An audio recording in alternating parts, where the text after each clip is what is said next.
So my talk tonight is about the mind of love. Um, Over the last couple of months, I've been noticing how my experiences have been sort of lining up and pointing to a desire to understand bodhicitta. It started with a search for an old password, and it turned out that password was bodhicitta. So then I began seeing how bodhicitta was beginning to manifest in my life, and I couldn't ignore it anymore. So I knew it was important. Is this word bodhicitta new to anyone? Yes. Okay, good. That's good. You're going to learn a little bit tonight. So bodhicitta, you're familiar with the word bodhi because we have it in bodhisattva and other places. Bodhicitta, the chitta part of it, excuse me, which is spelled Chitta. That part of it means mind or heart or attitude. And the Bodhi part means awake, enlightenment, or completely open. So it is an open heart, it's an open mind, it's the mind of love and enlightenment. And it's very much a connection with heart. It's a heart-mind connection. This is what Thich Nhat Hanh said in the heart of the Buddhist teachings. He said, our mind of love is the deep wish to cultivate understanding in ourselves in order to bring happiness to many beings. It is the motivating force for the practice of mindful living. With bodhicitta at the foundation of our thinking, everything we do or say will help others be liberated. That's pretty powerful, I think. Well, the first time I heard this word, bodhicitta, was about 12 years ago in a Sunday Sangha, just like this one. We were at the beginning of the service, that part where we say something we're grateful for.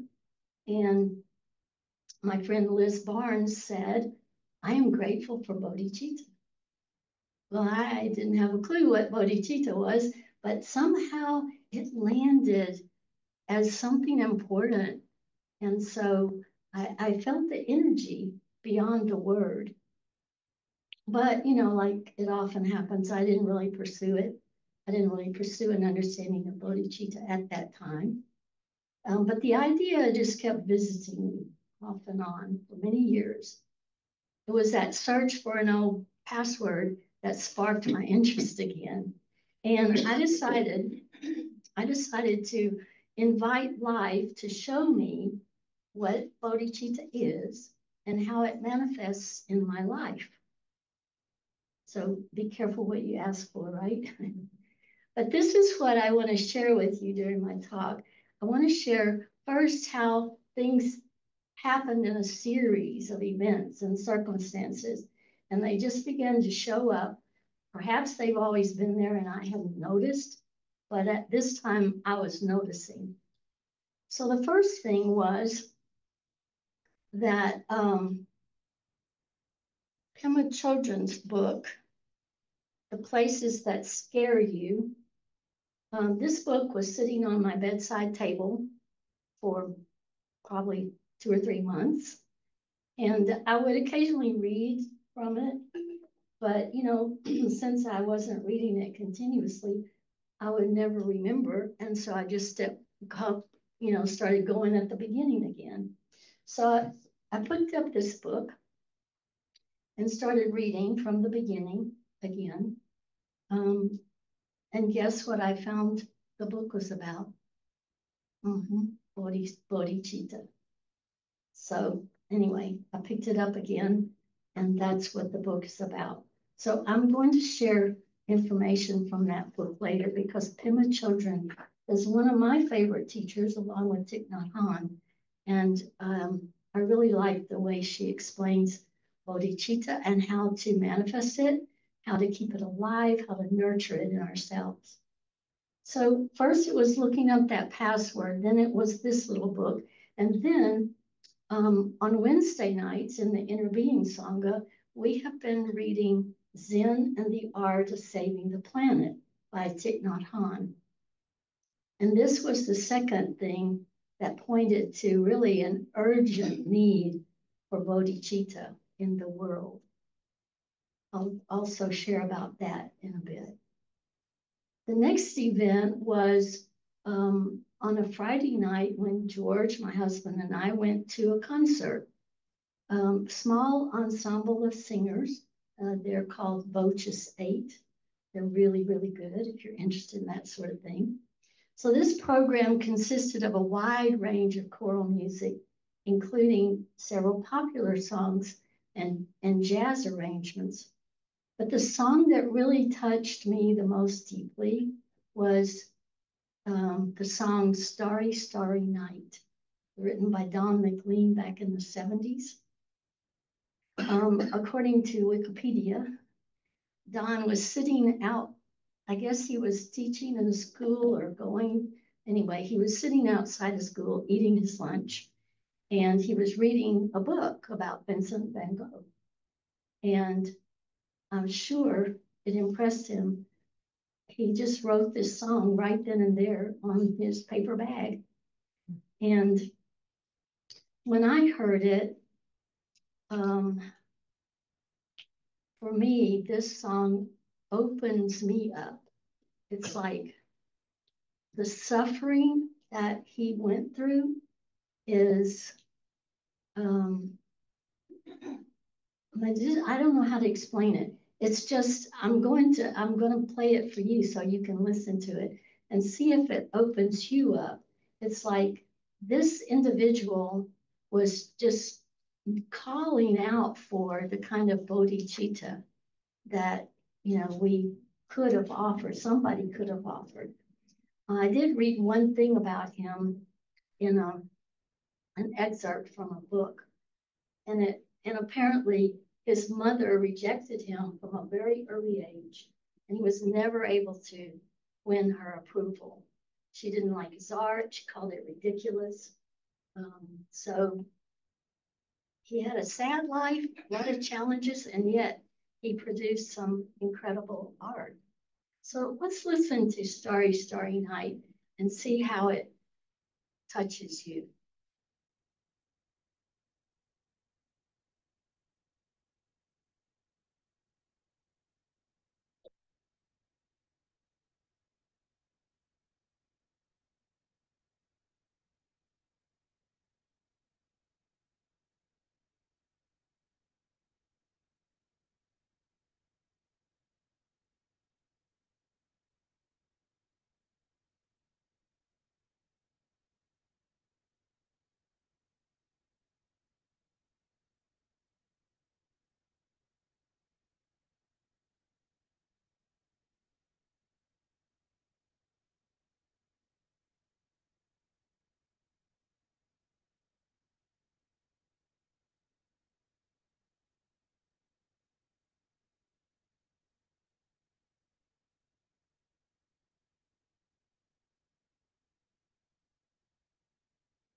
So I'll go on.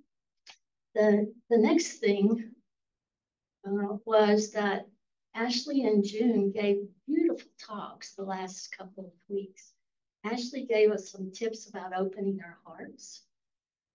She used an acronym for the word STOP. And then June shared about the importance of presence to really gain understanding. She used the Buddha's flower sermon. So that also really lined up with bodhicitta and how it was beginning to come to me, manifest in me and to me. Then there were some personal experiences that I will probably share in a little bit. But I want to get back now to what I've learned from Pema Chodron in her book, The Places That Scare You. I haven't finished the book yet, so this is just a sample of the first couple of chapters.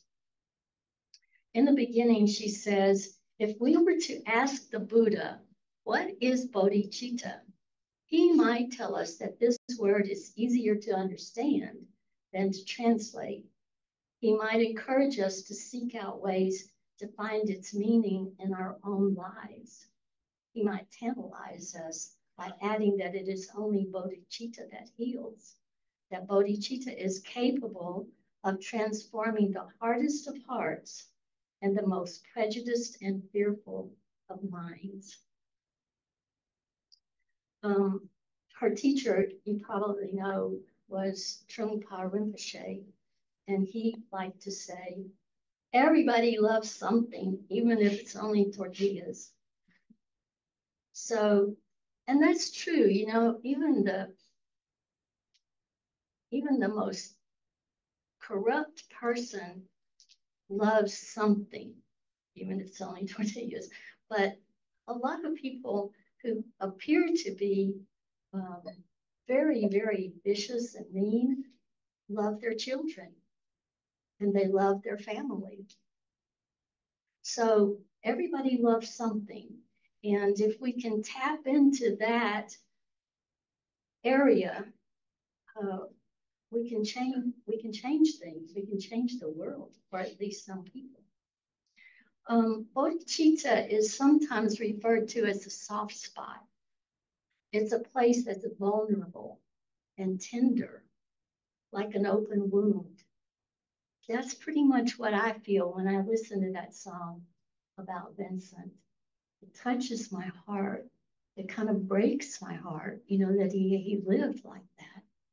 And that's what bodhicitta does. It opens us up, and sometimes it's painful because we've built up all of these barriers and walls around ourselves, you know, to keep us safe. Understandable. But this is another thing that happened in Pema's world. First, let me say, bodhicitta also is equated with consciousness and compassion. When we were doing our gratitude at the beginning, I heard a lot of people say they were grateful for and inviting love, joy, compassion, patience. Those are all part of the world of bodhicitta. So it's natural for us to try to shield ourselves from the pain, and we put up all these protective walls, like their opinions, prejudices, strategies, all kinds of barriers that we build up to keep us from being hurt. But these walls continue to be fortified throughout our lives. And the thing that we have to remember is the soft spot is always there. It's like Buddha nature. It's always there. We just cover it up. We kind of ignore it. We don't remember it. It's waiting for the walls to crack and allow bodhicitta to flow through. And with practice, we can find that opening. Here's another quote from Pema Chodron. Even ordinary people like us, with hang-ups and confusion, have this mind of enlightenment called bodhicitta.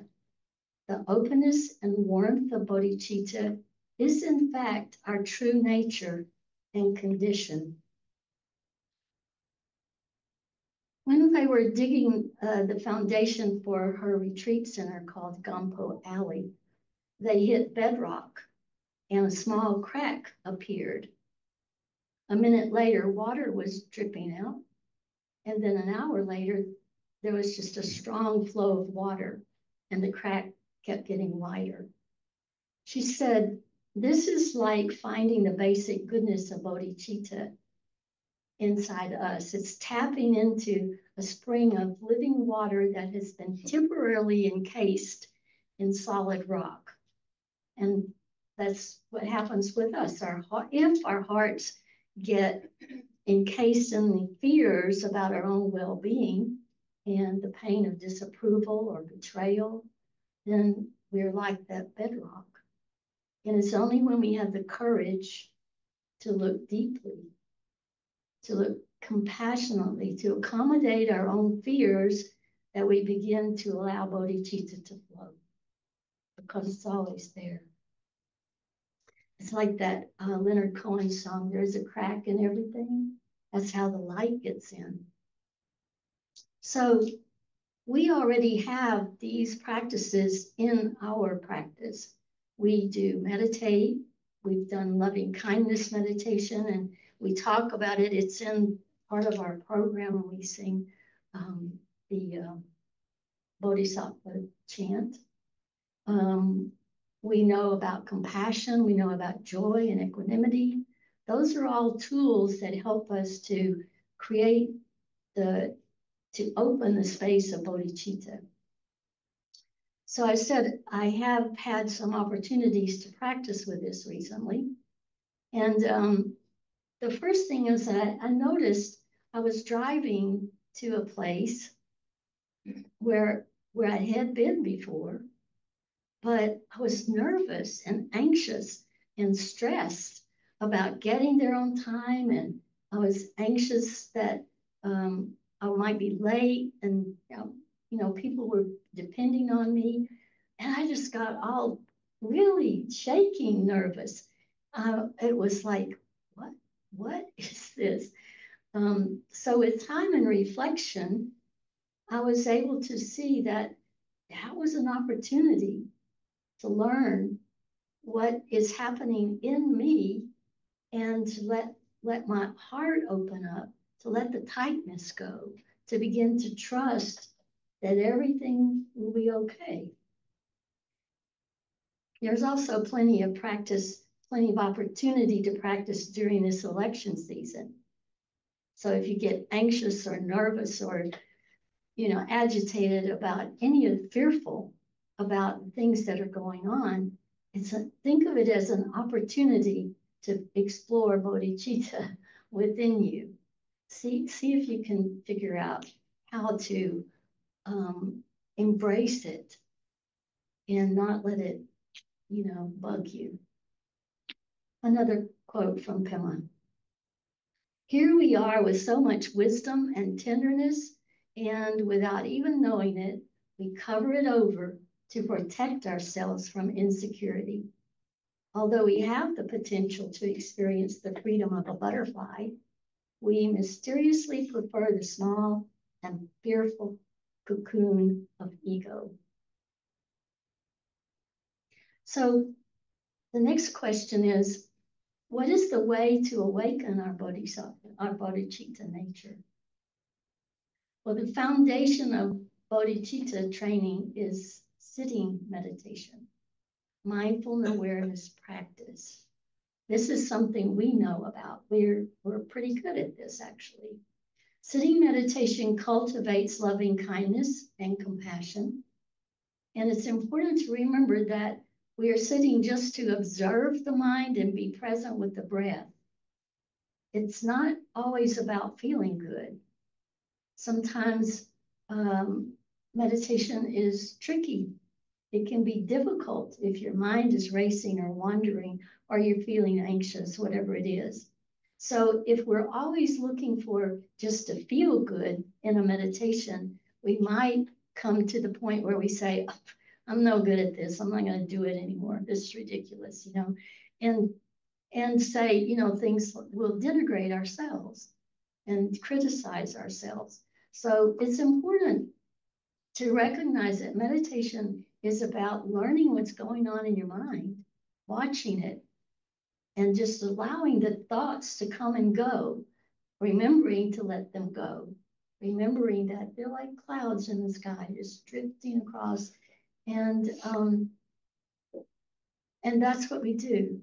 Eventually, the clouds will not disappear completely, not in my experience anyway, but there will be fewer and fewer clouds, and you'll spend less time taking little trips on those clouds. So just thinking that meditation has to feel good is a trap, really, that can lead to attachment to that, expecting that kind of feeling. And when it doesn't arrive and doesn't feel good, then we, go off on this tangent of criticizing ourselves. So in this book, Pema teaches about the 4 qualities of my tree, which is loving kindness, that are cultivated when we meditate. And I'm just going to briefly go into these because there's a lot I could say, or what she said about each one of them. But briefly, the 3 things are steadfastness, clear seeing, experiencing our emotional distress, and attention to the present moment.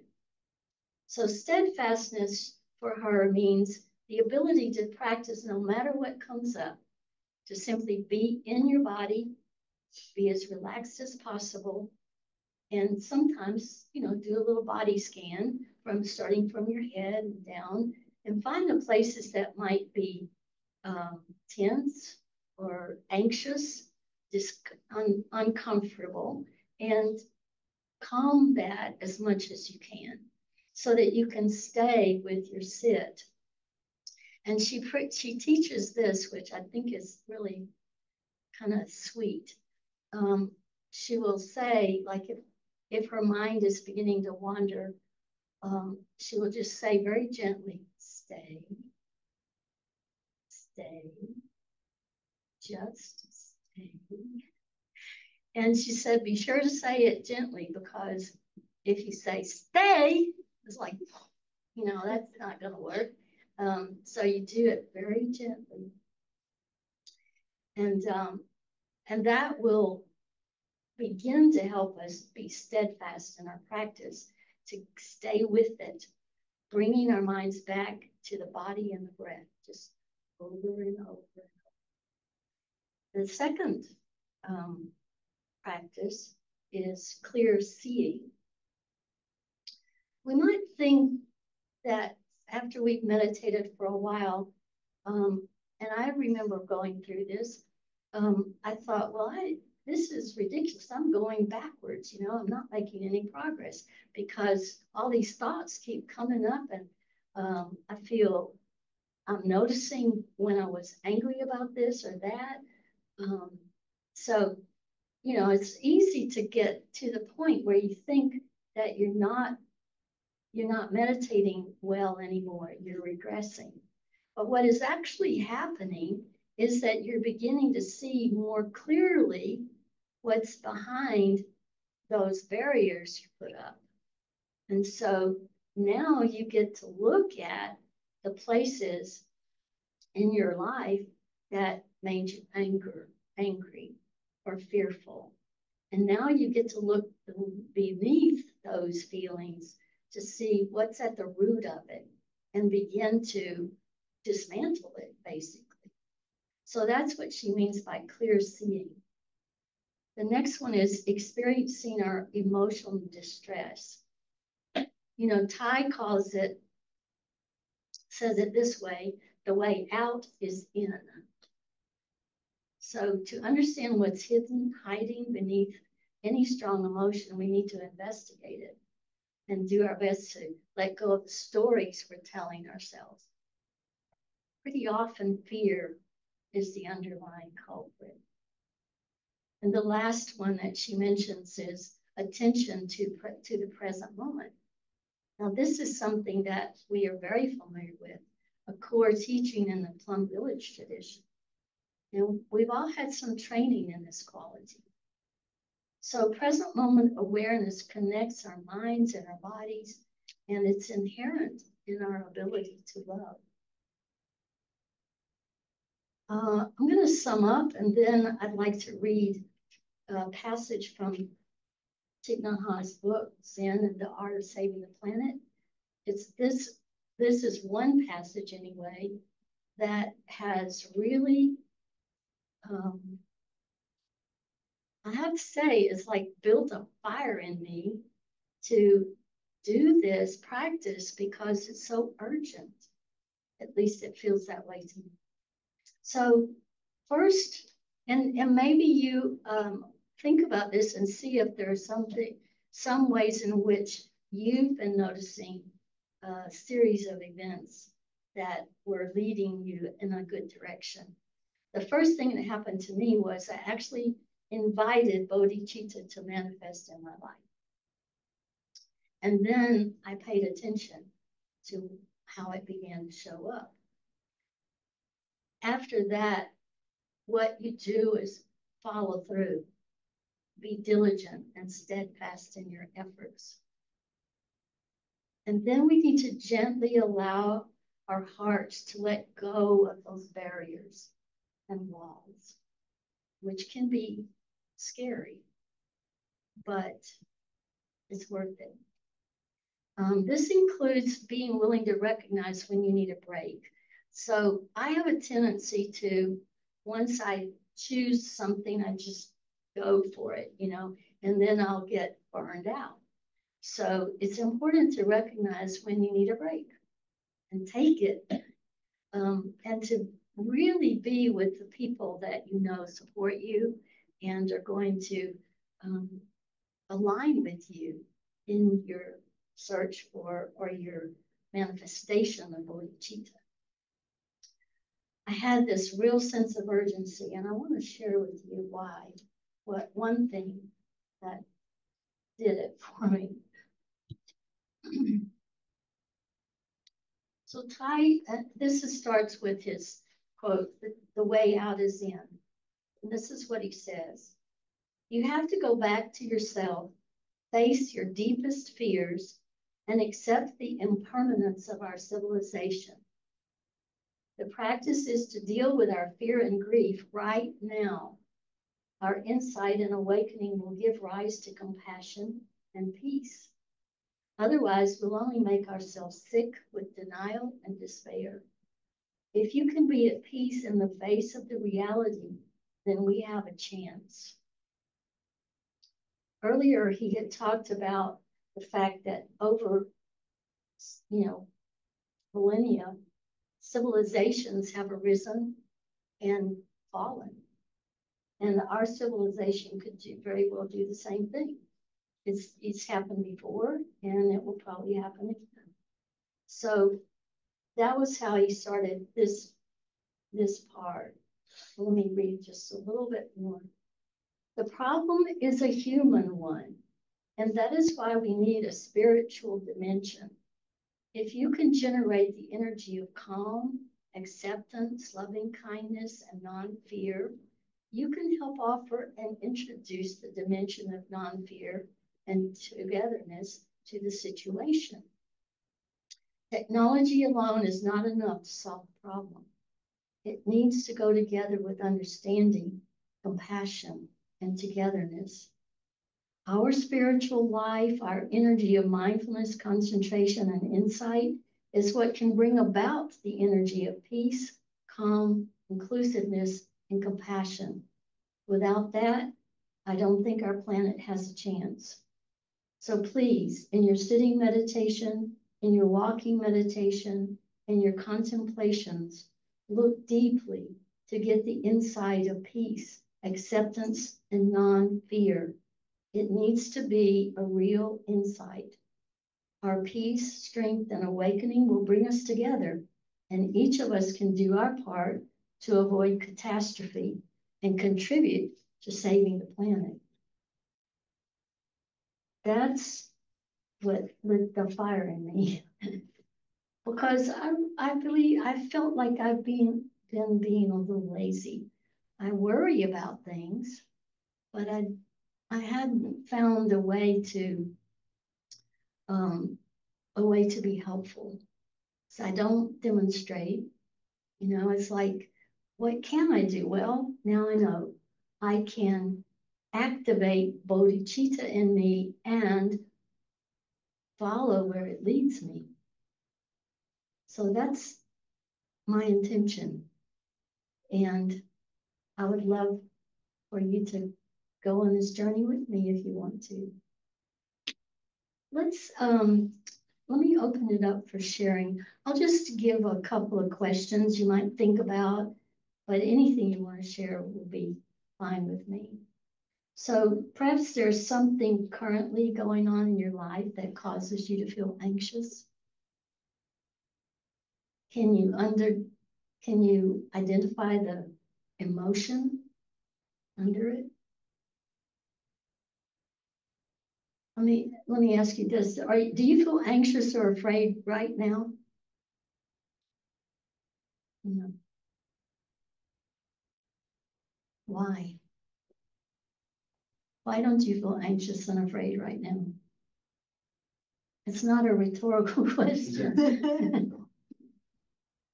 It's a safe place. It's a safe place. Through bowing in, I don't feel anxious or afraid right now because I've been focused on what's happening here right now. And whenever I get anxious or afraid or depressed, it's usually when I'm thinking about something that's going to happen in the future, something that happened in the past, a way that I wish the present could be different. But whenever I'm paying attention to what's right in front of me, then you know, it's really hard to live in a place other than where I am, and that's when I feel less of the anxiety, fear, resentment, anything like that.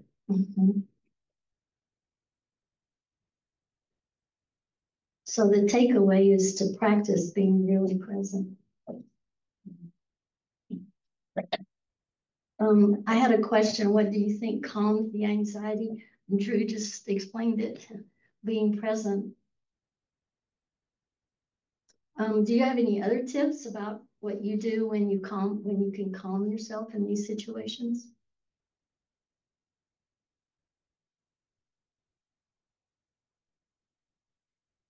As I'm bowing in,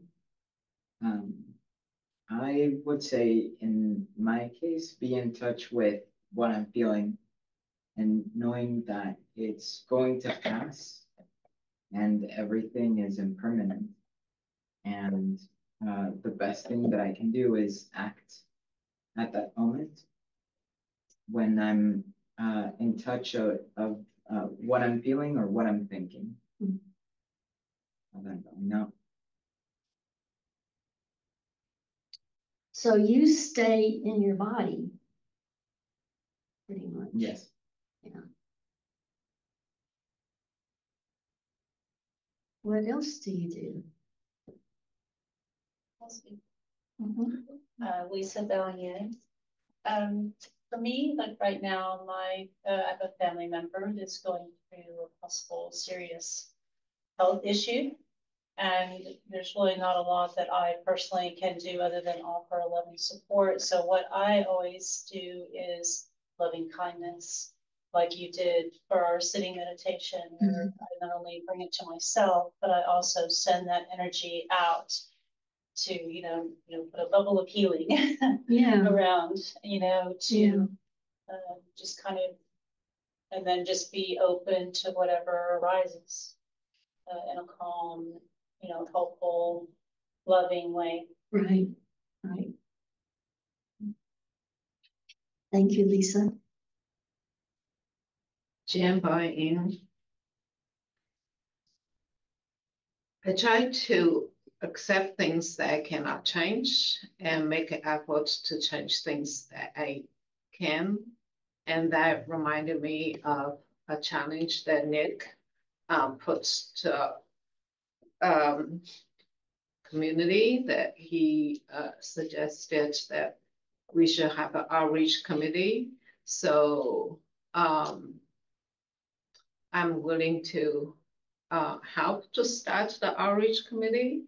And that's something that we can pull our energy together and do something that we think we can help.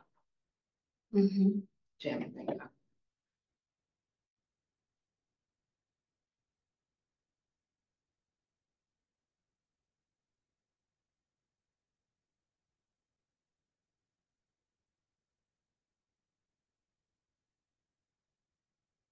Lisa mentioned that there's something happening in her life that causes anxiety.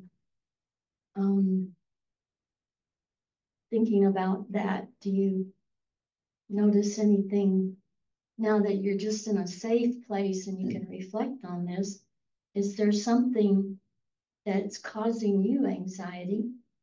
And now that you're in a safe place, can you look at it and see the way out?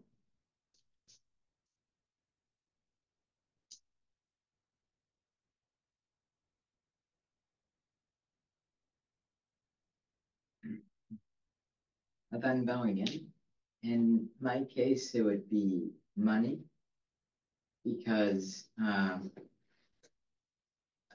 now that I'm in a safe space and I have perspective, I can see that it's not all that bad. Money also comes and goes, and it's not really that important. And so I'll be okay. And then God knows.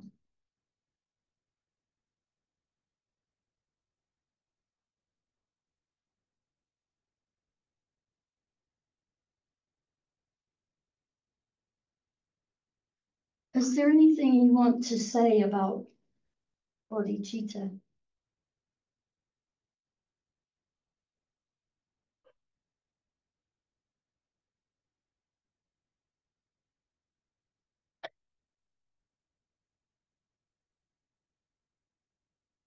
Then going in,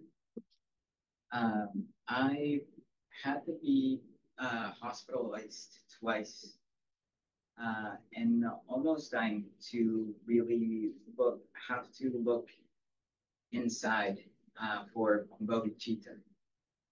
And that was the beginning of a serious reflection on what led me to the hospital. And really being the strongest person that I could be, that I am. That that was to me like your password for them going down.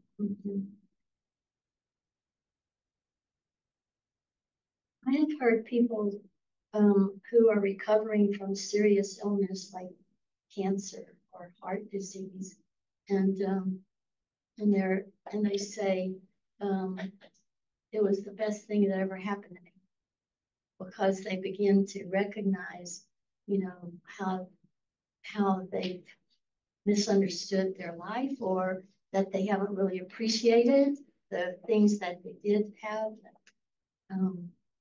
So sometimes it takes that kind of thing to help us recognize that we really do have, you know, like Thich Nhat Hanh says, all the conditions to be happy. We've already got them.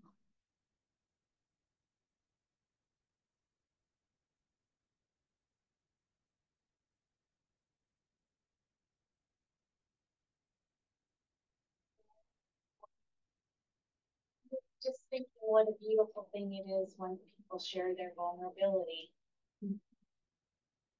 It allows something really liberating to the listener, because so many of us look at those difficult moments, our anxieties or any troubles or fear of the unknown, whatever that is, and judge ourselves, and when others share that same thing, it is a giant, you're okay. Mm-hmm. So thank you to those who do share their story. Absolutely. Yeah. Yeah. It's an example of the fact that we are not separate from one another. We all experience some version of fear, some version of anxiety, some version of frustration. It's like we all experience it. So I appreciate your saying that. It's like knowing that other people have had these experiences is it's liberating.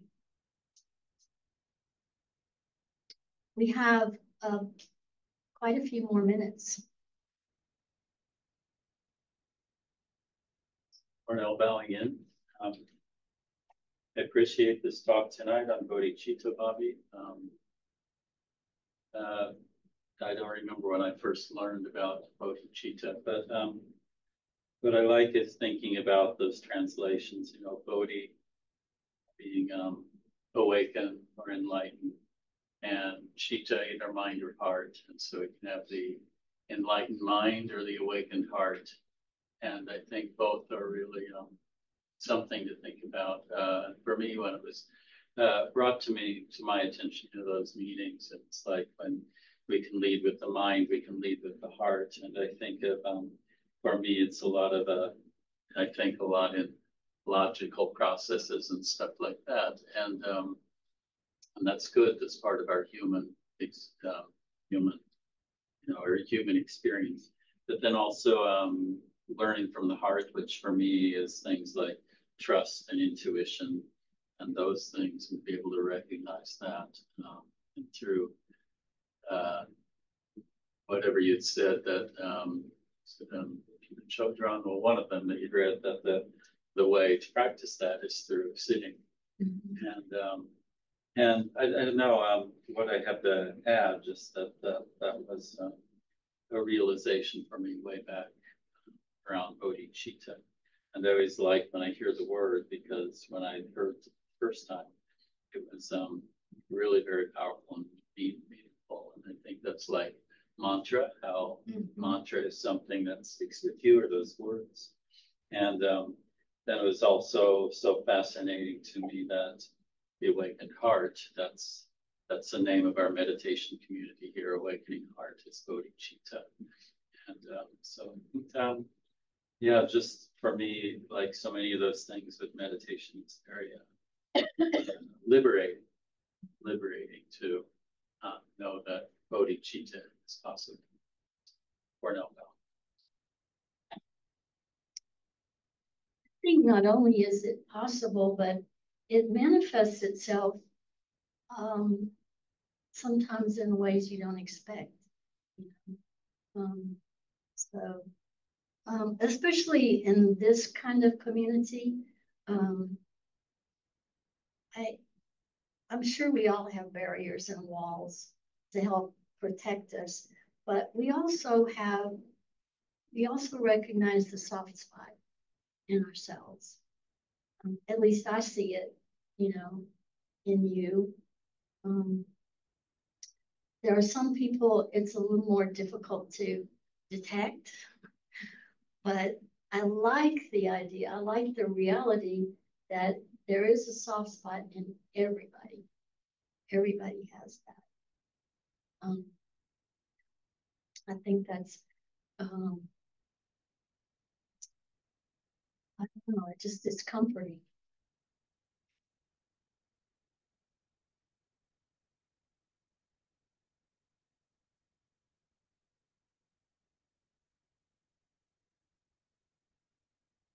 Anything else?